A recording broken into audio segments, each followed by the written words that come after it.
عارق پیا مرشد پیا طارق پیا مرشد پیا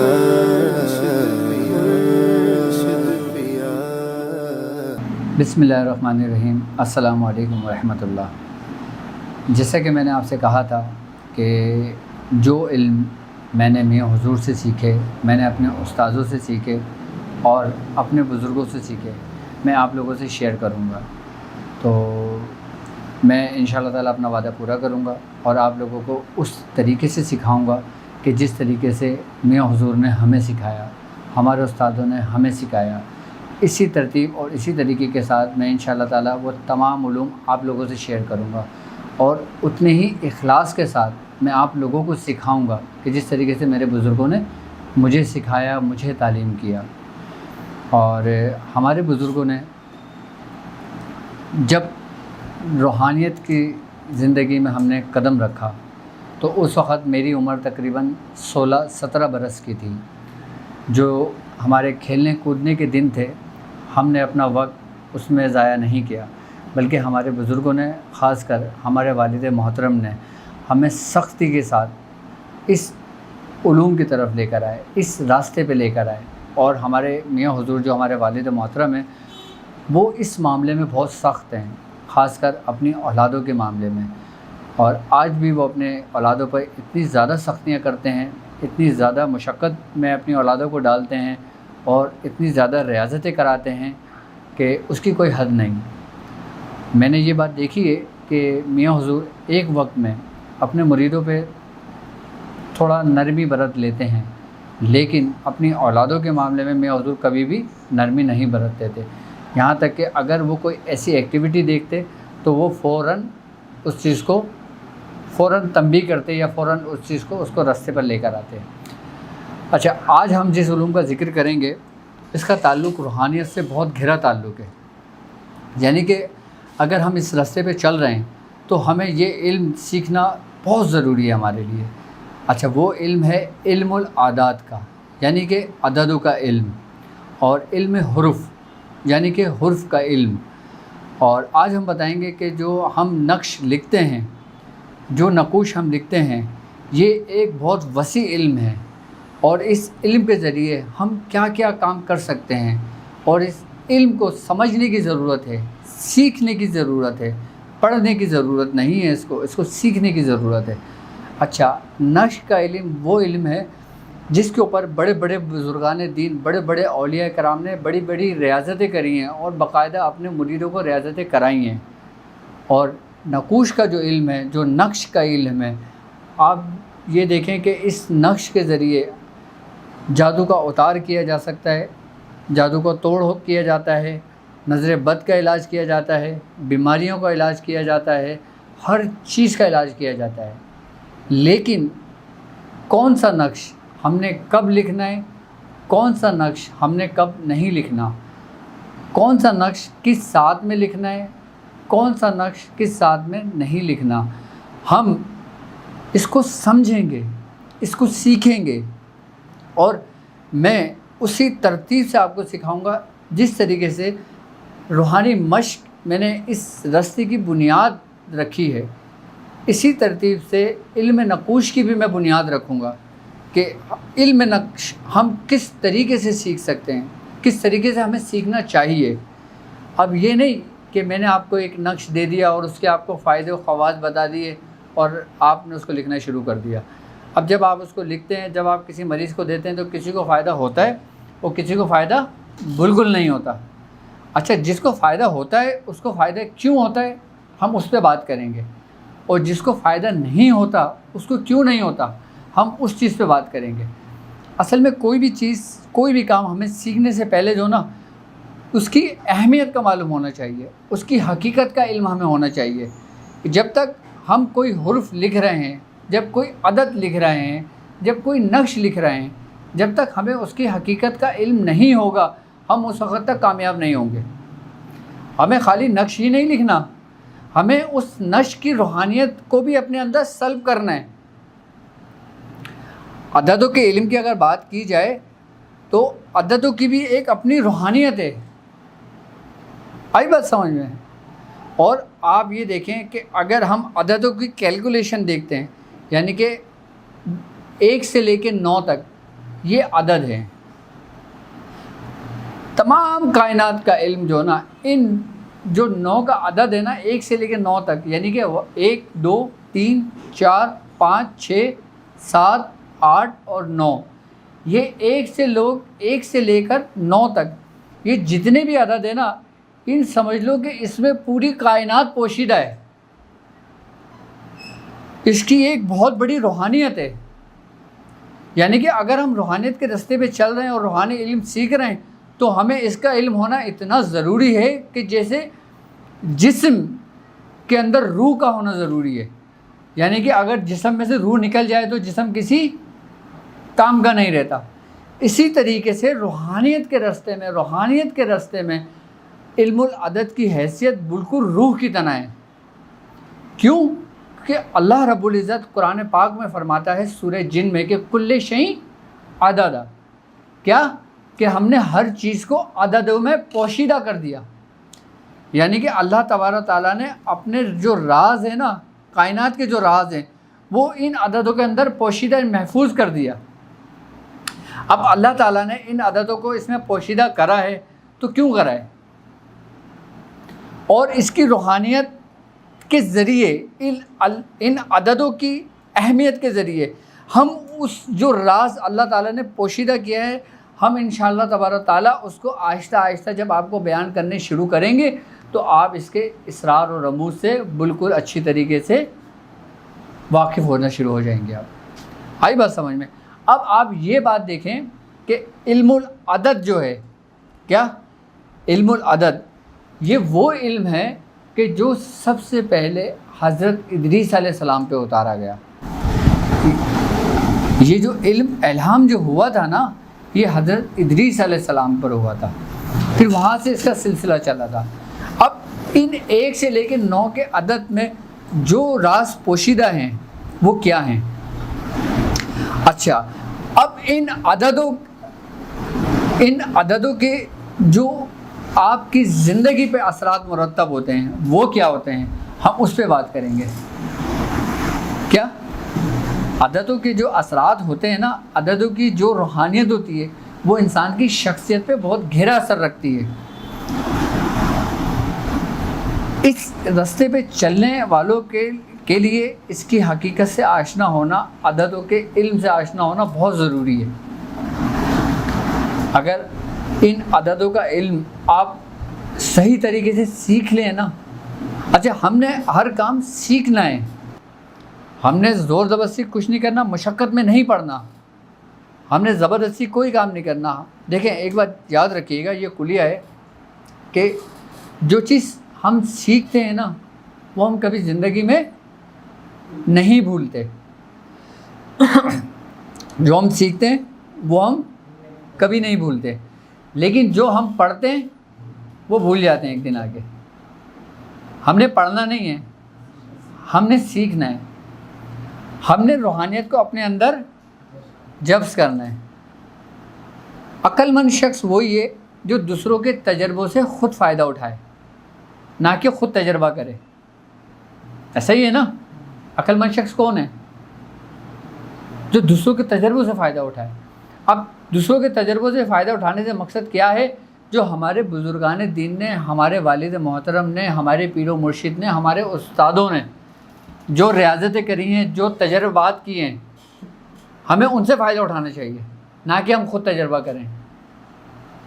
اب ہم نے جو اپنے والد صاحب کے ساتھ اتنی زندگی گزاری ہے نا، ہم نے ہر اسٹیپ بائی اسٹیپ، ہر لمحے کوئی نہ کوئی علم سیکھا ہے ان سے. اب ہم نہیں چاہتے کہ وہ چیز ہم تک محفوظ و پوشیدہ رہے. اب ہم اس علم نقوش کی بات کرتے ہیں، علم العدد کی بات کرتے ہیں. اچھا، علم العدد کے اندر آپ یہ دیکھیں کہ اس کے ذریعے آپ اپنی زندگی کے پورے احوال معلوم کر سکتے ہیں. آپ کسی شخص اس کے نام کے عدد نکال کر، اس کی والدہ کے نام، یہ ایک ترتیب، ایک طریقہ کار ہے، اس پہ ہم بحث کریں گے اور اس پہ ہم بات کریں گے اور تفصیلی بات کریں گے. میں اس علم العدد کے ذریعے جو نا لوگوں کے حال معلوم کرنے کے طریقے سمجھاؤں گا. کیا جو علم جفر میں بڑا گہرا تعلق ہے جس کا بیسیکلی اگر علم جفر کو دیکھا جائے نا تو جفر کے معنی کشادگی کے ہیں. کیا ہے؟ کشادگی کے معنی ہیں اس کے. تو یہ علم اتنا کشادہ ہے نا کہ جتنی تمہاری سوچ ہے، کہ ان علم العدد کے ذریعے اگر ہمارے پاس کوئی مریض آتا ہے، اگر کوئی ہمارے پاس شخص آتا ہے، کوئی آپ سے پوچھتا ہے کہ آپ مجھے تشخیص کریں کہ میرے ساتھ پرابلم کیا ہے، میرے ساتھ مسئلہ کیا ہے، میرے ساتھ یہ پرابلمس ہوتی ہیں، وہ اپنے حال آپ کو بتانے شروع کرتا ہے کہ یہ کیفیتیں میرے ساتھ ہوتی ہیں. اب آپ کیسے معلوم کریں گے کہ اس کے ساتھ مسئلہ کیا ہے؟ ہم اس قاعدے قوانین سے جو میں آپ کو تعلیم کروں گا، جو کلیہ میں آپ کو دوں گا، اس کے ذریعے جب آپ گرہیں کھولنا شروع کریں گے نا تو آپ اس شخص کی زندگی پوری آپ کے سامنے ایسی ہوگی جیسے ایک بندہ لکھ رہا ہے. علم العدد وہ علم ہے کہ جس کے اندر اللہ تعالیٰ نے ہر چیز محفوظ و پوشیدہ رکھی ہے. اب آپ کا نام ہے، کیا نام ہے آپ کا؟ محمد سمیر. اب محمد سمیر کا جو لفظ ہے، جو اسم ہے، اس کا آپ کی شخصیت پہ کیا اثر ہے؟ کبھی آپ نے سوچا ہے؟ اس اسم کی آپ کو کیا کیا برکتیں ملی ہیں؟ کیا آپ نے سوچا ہے؟ اس اسم کی کیا آپ کو روحانیت حاصل ہوئی ہے؟ کیا آپ نے سوچا ہے؟ نہیں سوچا ہوگا، نہیں کرا ہوگا. آپ صرف پڑھنے میں لگے ہوئے، سمجھنے میں نہیں لگے ہوئے. جس دن آپ سمجھ لیں گے نا یہ کلیہ، یہ قانون، اس وقت آپ اپنا قلم اٹھائیں گے اور جب لکھنا شروع کریں گے نا تو سارے جو راز پوشی رہے نا وہ آپ خود اپنے قلم کے ذریعے لوگوں پر عیاں کرنا شروع کر دیں گے. یہ وہ علم ہے، یہ وہ علم ہے جو ابھی تک میاں حضور نے کسی کو سکھایا نہیں ہے. میاں حضور نے اس پہ بہت وسیع اور بہت طویل گفتگو کی ہے، لیکن میاں حضور نے اس علم کو بالکل محفوظ اور پوشیدہ رکھا ہوا ہے. کیونکہ میاں حضور کہتے ہیں کہ اگر میں نے یہ علوم، یہ علم میں نے اگر لوگوں پہ ظاہر کر دیا نا تو لوگ اس کا غلط استعمال کر بیٹھیں گے.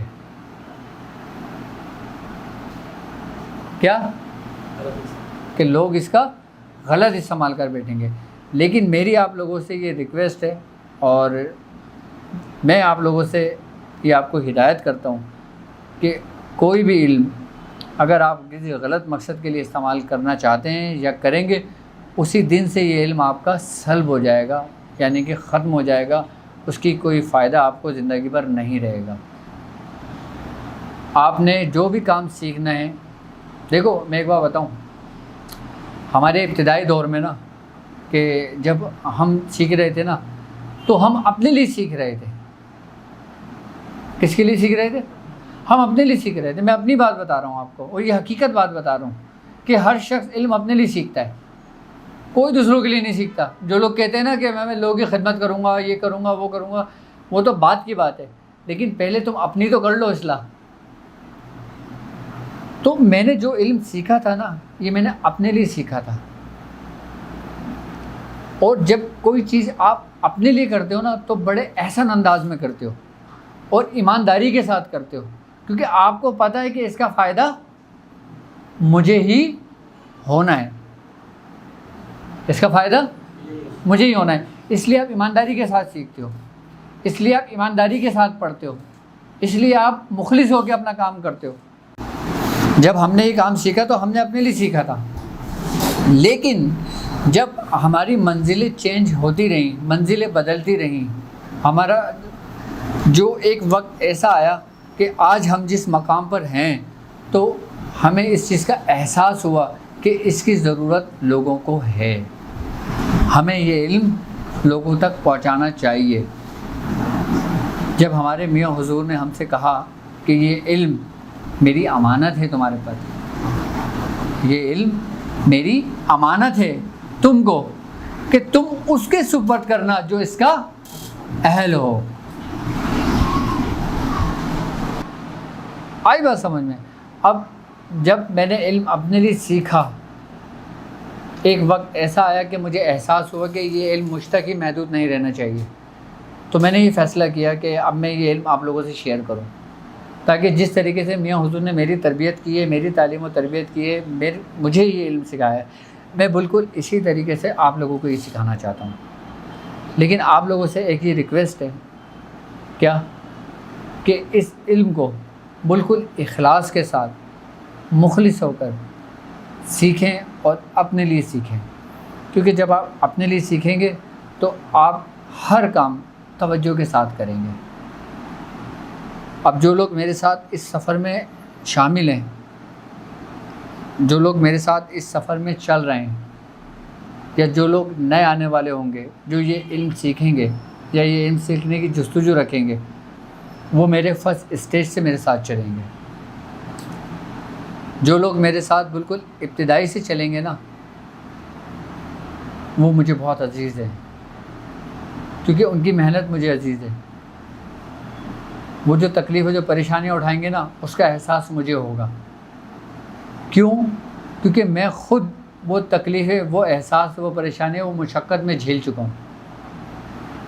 مجھے پتہ ہے کہ کتنی تکلیف دہ باتیں ہوتی ہیں، کتنے تکلیف مراحل سے گزرنا پڑتا ہے۔ ہر چیز آپ کو آسانی کے ساتھ نہیں ملتی۔ ہم سمجھتے ہیں نا کہ ہم آسانی کے ساتھ 1 مہینے میں کامل ہو جائیں گے، تو سر ابھی تک تو میں بھی کامل نہیں ہوا۔ اگر علم کی اگر ہم بات کرتے ہیں تو کیا ہم مہینوں 2 مہینوں میں کامل نہیں ہو سکتے؟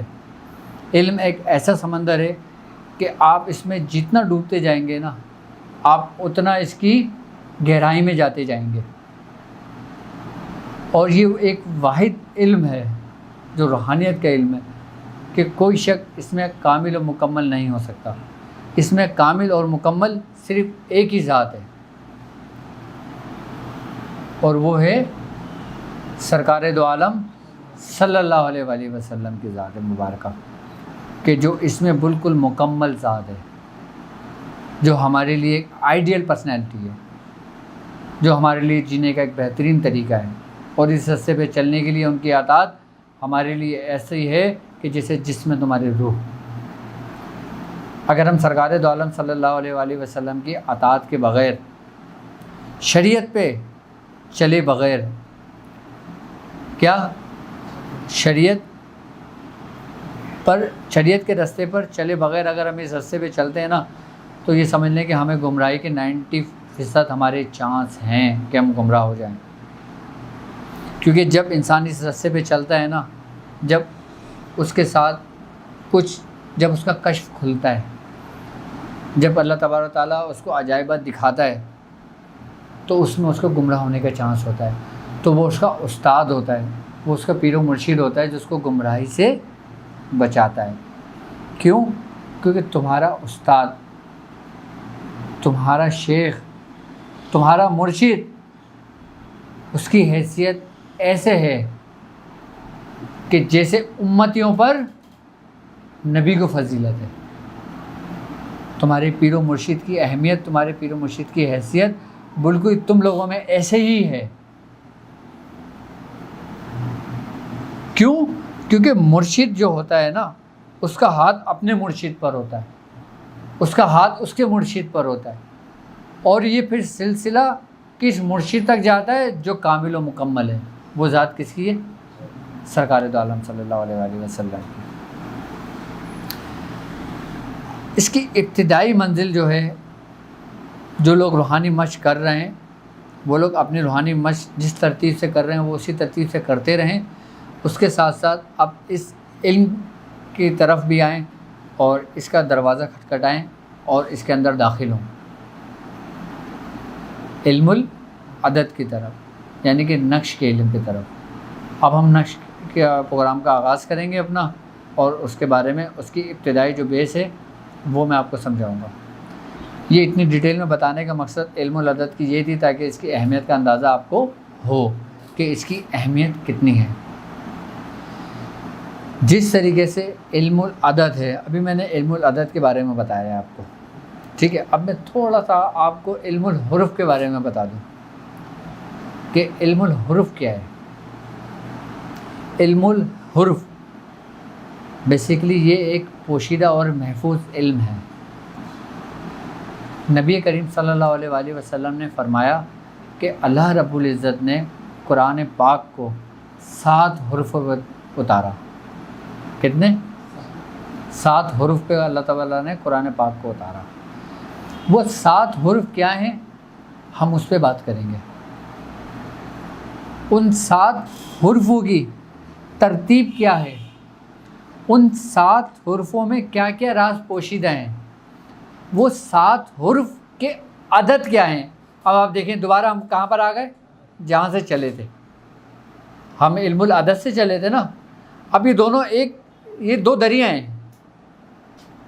کیا؟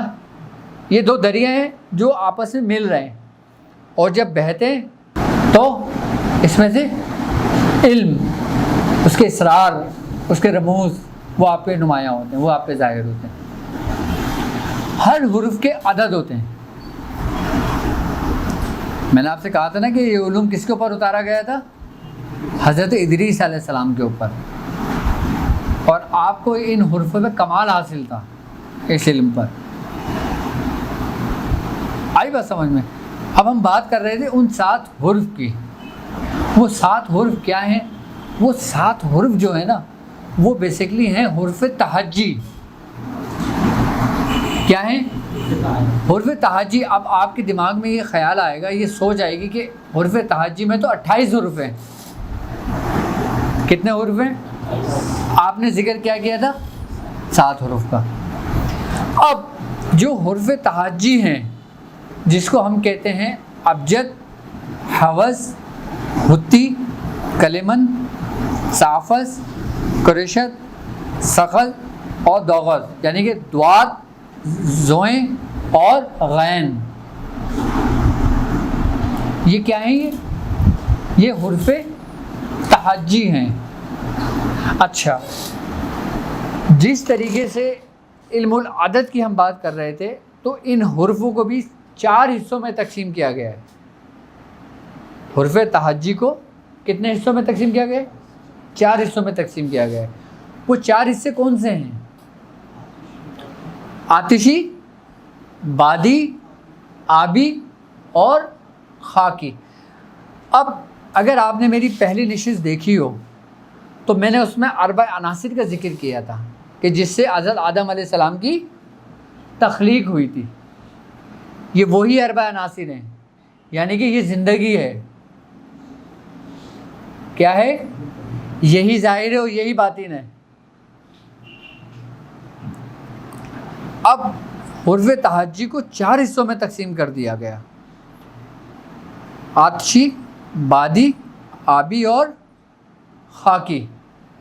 ٹھیک ہے، اب 4 حصوں میں تقسیم کرنے کے بعد ایک حرف، یعنی کہ جو حصہ آتشی ہے اس کے اندر کتنے حروف ہیں؟ 7۔ 7 حروف آتشی ہیں، 7 حروف آبی ہیں، 7 حروف بادی ہیں، 7 حروف خاکی ہیں، یعنی کہ 7 کی تقسیم آ گئی۔ اللہ تبارک تعالیٰ کیا کہہ رہا ہے کہ ہم نے قرآن کو 7 حروف پہ نازل کیا، ذات میں ترتیب کیا۔ اچھا، حروف کا علم ہے، سمجھنے والی بات ہے یہ کہ حروف کا علم ہے، عبارت کا علم معلومات ہے۔ یعنی کہ اب تمہارا نام ہے فتح، حروفوں سے مل کے بنا ہے نا۔ اب جیسے میں کوئی بات کر رہا ہوں، اب یہ حروفوں سے مل کر عبارت بنی ہے نا۔ اصل علم کیا ہے؟ جو حروف کا علم ہے، جو پوشیدہ ہے۔ آئی بات سمجھ میں؟ اب حروف تہجی کو کتنے حصوں میں تقسیم کیا گیا؟ 4 حصوں میں تقسیم کیا گیا۔ اچھا، یہ جو تقسیم ہے نا یہ تمہاری تقسیم نہیں ہے۔ حروفوں کی جو ترتیب ہے نا یہ تمہاری ترتیب نہیں ہے، یہ تمہارے رب کی ترتیب ہے۔ آئی بات سمجھ میں؟ اب ان حروفوں کو ہم کیسے استعمال کر سکتے ہیں؟ آپ ان حرفوں کو ملا کے ہی تو تعویذ بناؤ گے نا بھائی، ایسا ہی ہے نا. آپ نقش لکھ رہے ہو، آپ کو اس کا پتہ نہیں ہے کہ وہ کیا ہے، بس آپ اس بات میں خوش ہیں کہ بھائی یہ قرآن کی آیت ہے، کہ قرآن کی آیت ہے تو اس کا فائدہ ہوگا. کیوں؟ چونکہ آپ نے پڑھا ہوا ہے وہ ننزل من القرآن ما هو شفاء ورحمۃ للمؤمنین، کیا کہ ہم قرآن نازل کرتے ہیں جو مومنوں کے لیے شفا ہے. بے شک یہ حق ہے کہ قرآن مومنوں کے لیے شفا ہے. ولا یزیدون الظالمین الا خسارہ، کہ ظالموں کے لیے بڑے نقصان دہ، بہت خسارے کی چیز ہے یہ. اب ہم علم جو نقش لکھتے ہیں نا، آئی بات سمجھ میں، ایک تو اس کی روحانیت ہوتی ہے، اس کلام الہی کی روحانیت ہوتی ہے جو ہم لکھتے ہیں، اس نے تو شفا دینی ہی دینی ہے. لیکن بعض بھی مریض کہتے ہیں کہ ہمیں فائدہ نہیں ہوا، جبکہ آپ نے تو اس کو قرآن کی آیت کا ہی نقش دیا تھا نا، لیکن اس کو فائدہ نہیں ہوا. لیکن بعض کو دیتے ہو آپ فوراً فائدہ ہو جاتا ہے. اس کا مطلب کیا تھا؟ اس کا مطلب یہ تھا کہ جو آپ کی توجہ تھی نا ان حرفوں کی جو روحانیت تھی، آئی بس سمجھ میں، آپ نے اس کو صحیح طریقے سے ترتیب نہیں دیا تھا. اب میں آپ کو ایک نقش تعلیم کر دوں اور کہہ دوں کہ یہ نقش ہے، یہ آپ نے لکھنا ہے، اب ساری زندگی لکھتے رہیں گے. آپ اس کو سمجھیں گے کب؟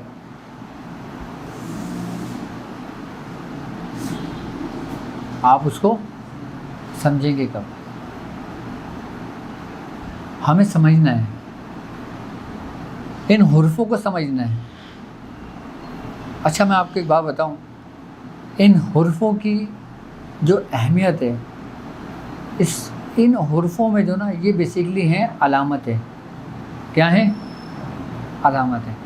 اس میں کچھ علامت زندگی کی ہے، کچھ علامت موت کی ہے، کچھ حرفوں کی علامت شر کی ہے اور کچھ حرفوں کی علامت خیر کی ہے. یعنی کہ اس میں خیر بھی ہے، اس میں شر بھی ہے، اس میں زندگی بھی ہے، اس میں موت بھی ہے. لیکن آپ یہ کیسے سمجھیں گے؟ کیا اتنا آپ کو سمجھانے کا مقصد صرف یہی ہے میرا. اب میں آپ کو سمجھاتا ہوں. جیسے مثال کے طور پر 3 4 5 6 7 8 اور 9 یہ عدد ہے. اس کو ہم نے لکھا ہے عام زبان میں تاکہ ہر